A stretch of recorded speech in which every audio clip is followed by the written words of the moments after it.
Hello, everybody. Welcome into Sports by GSMC Podcast Network. I am your host, Jeremy Lapidus. Today is Tuesday, October 8th.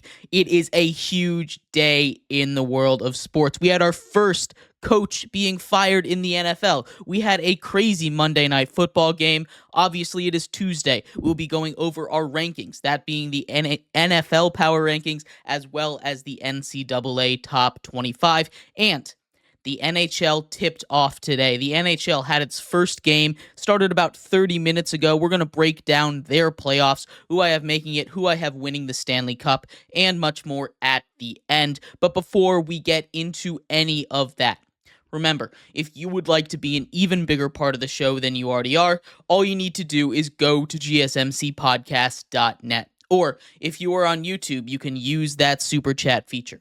If you do either of those two things, a message should pop up on the bottom of the screen for you, me, and everybody else around the world to see. If you do have a burning question about sports, anything at all that you would like to ask, go ahead and throw that in the comments. Throw it in the chat. I will get to it as soon as I possibly can. I appreciate everybody so much for sticking around, talking some sports with me here on a beautiful Tuesday, October 8th. But like I was saying, we are going to get into our first segment here. Our first segment here today. Robert Salah was fired. We had our first coach fired from the NFL in this 2024-2025 season for the first time. Robert Salah, first one gone. A little early, a little bit surprising. I personally thought Doug Peterson was going to be the first coach fired. Instead, it's from the Jets. Robert Salah goes down after a loss in London, a game that I called must win. And this firing makes very little sense to me. I want to be on the side of the Jets here, but the Jets have had one of the weirdest off seasons we've seen in a while.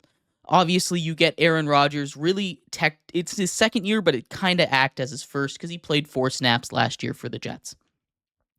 It didn't help that he didn't show up to the beginning of training camp. There's been lots of rumors, both good and bad, about the relationship between Robert Salah and Aaron Rodgers, and the way I look at it, and this is completely unfounded, it kind of felt like a power struggle here, or they needed a scapegoat, because the Jets have been struggling. But it's not like the defense was struggling, right? The defense has been a top 3 defense since he's been there this whole time. And sure, it has taken a little bit of a step back this year, but that's what happens when you lose a pass rusher like Bryce Huff and you replace him with a guy in Hassan Reddick who has not even shown up yet, not even shown up to practice. He's still holding out on his contract issue. That's a whole nother thing. They needed to find a scapegoat, and they put it on Robert Salah. This is not Robert Salah's fault. This is Aaron Rodgers' fault that this team isn't playing. And I know that might sound a little bit harsh. We know Aaron Rodgers is a good quarterback still. At least I think he still is a good quarterback. As far as being an elite quarterback or a great quarterback, he's not on that level. And I think when you take a look at some of the losses they sustained, it's on him, not Robert Salah. Robert Salah is the defensive mastermind. He's the guy in charge of the defense. And again, that defense played really good, especially last week against the Vikings. You could put a lot of blame on a lot of different people in that game in London. Robert Salah is not one of them.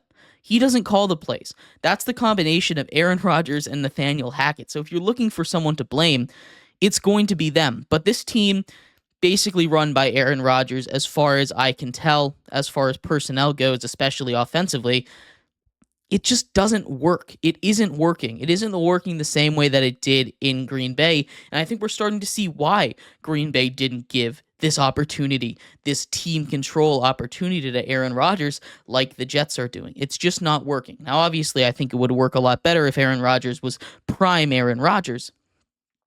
But still, this firing of Robert Salah just makes no sense to me. This move doesn't move them forward in any way. They, instead of, promoting, if they really thought the defense was the issue, you would think they would promote Nathaniel Hackett to head coach, a guy who has, granted limited, but has head coaching experience. You would think that he would be the interim head coach. Instead, they elevate the defensive coordinator to be the head coach. So clearly they don't think the defense is the problem. And maybe this is something as simple as saying, oh, we're actually going to take a guy that's more beloved. This is a locker room issue, and maybe it's something as simple as that. But when you take a look at the dynamics of this team and why this team has been failing and why this team has lost another big game, it's not on Robert Salah. If I had to put the blame on one person, and again, it's a team sport, I don't think it's fair to put the blame on one person, but oftentimes we need a scapegoat. This comes down to the offense. This comes down to Aaron Rodgers making boneheaded decisions, throwing bad interceptions, not playing up to what the Jets expected him to be. This is not on Robert Salah, and it doesn't make any sense to me why he was the one that got fired for this, especially ahead of a huge divisional matchup. I didn't expect him to make it through this season after the way they started, but being fired mid-season doesn't make a lot of sense to me. I still think Robert Salah is a good coach. He'll go get a defensive coordinator job somewhere with some defense that needs it, maybe even this season. I've heard Colts fans clamoring to go and replace their defensive coordinator with him. I'm sure a lot of defenses would love to have him at the helm after what he's done in New York. It's a tough move. They needed to find someone to blame. It just feels like a lateral move. It doesn't feel like this is going to make their team better. You know, usually when you fire a coach, you're like, okay, that makes sense. This is one of the first times I can remember that a mid-season coach firing, I'm thinking, that was unnecessary. That didn't need to happen, at least not yet. Let me know what you think, though. Getting to Monday Night Football. The Saints came into Arrowhead, a game that, much like the Jets in London, they desperately needed to win. Started off 2-0, one of the hottest teams in football, put up 91 points on two defenses that are turning out to be not that good. The Cowboys and the Panthers, of course. Derek Carr comes out, and he hasn't played his best football since the first couple of weeks. That offense hasn't looked the same since the first couple of weeks, and they got absolutely dominated. It doesn't look like that on the scoreboard, a 10-point loss, or a 13-point loss, excuse me. It doesn't look like they got completely dominated on the scoreboard, but if you were watching that game, if you were paying attention to anything outside of just the box score, you can see the Chiefs absolutely dominated them. They were going up and down the field on the Saints on every single drive. I think out of their 10 possessions, they got into the red zone on like 7 of them. That's ridiculous. The difference is the Saints were, I guess the Saints were able to stop them. I think I put this more on the Chiefs offense not being able to be effective in the red zone. Only scoring 1 touchdown or 2 touchdowns in the red zone out of 7 attempts.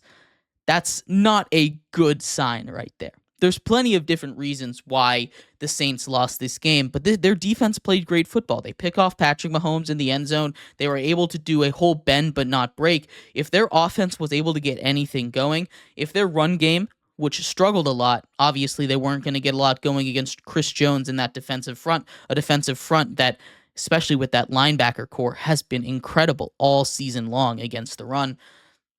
It's not an easy team to beat. They've been relying on their defense. The Chiefs obviously had a lot of issues, but the Saints let Juju Smith-Schuster go for over 100 yards on them. That hasn't happened in 2 years. 2 years since Juju went over 100 yards, and he did that against the Saints. Chris Olave only had 1 catch for 4 yards in this game. That is ridiculous usage. He is supposed to be your number 1. Rashid Shaheed is a good wide receiver. He's not a wide receiver 1. He's a deep threat, and when he was in trouble, Derek Carr was just chucking up prayers to him. Doesn't work. This is a good Chiefs defense. There were no refs bailing out the Chiefs. There were a couple of calls that maybe you could say, oh, maybe only the Chiefs get that, but it wasn't a point where it didn't matter in this game, right? This is a Chiefs team that just, again, I talk about it every single week, and we'll talk about it again when we get to our power rankings in the next couple of segments. But the Chiefs just keep winning football games, and they keep finding different ways to win football games. We saw Mahomes throw for over 300 yards for the first time this season. He'd been struggling all season long. Kelsey had his first really good game of the year. Didn't get into the end zone. Patrick Mahomes wasn't able to throw a touchdown, but they both put up their first really good game of the season. And that's really encouraging to see. Now, when we were previewing Monday Night Football yesterday, we went over the Chiefs' schedule, and I pointed out about 3 games that I think these Chiefs can lose. Obviously, division games always can be a toss-up, though with the Chiefs, they've been pretty much dominant against their division since Mahomes got there, only losing once or twice to teams like the Broncos last year and the Chargers a couple of times with Phillip Rivers at the helm.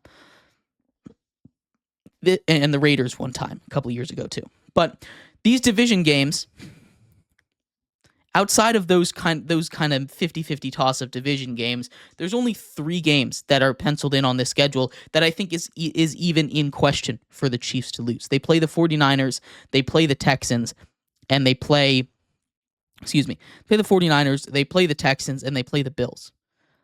Play the Steelers. I don't think the Steelers, especially after what we saw on Sunday Night Football, that's not going to give them much of a chance. But with just 2 undefeated teams left in the NFL, the Chiefs have a really good chance to run the table here, and that is a scary thought. When you take a look at what this team has, it's very similar to last season. They don't have the offensive weapons. Rashee Rice likely done for the year. That came out last night. I don't quite know what's gonna happen here. I don't quite know what exactly is going on with the Chiefs, why they can't lose a game. But it's impressive. Like I said, winning is a skill in and of itself, and they have seemed to master it, even if it's ugly. They still haven't played a complete game, waiting for that to happen.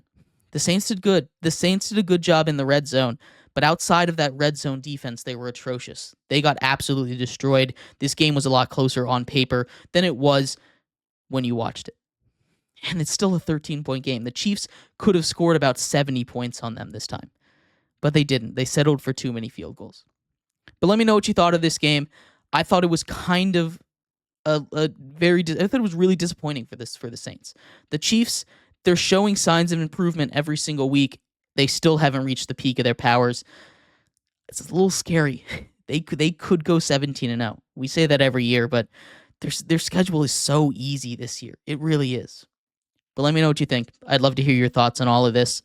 We're going to take a quick break here. When we come back, we are going to delve into our power rankings, starting in the NFL, ranking spots 32 to 17. So stick around for that. We'll be right back here on Sports by GSMC Podcast Network.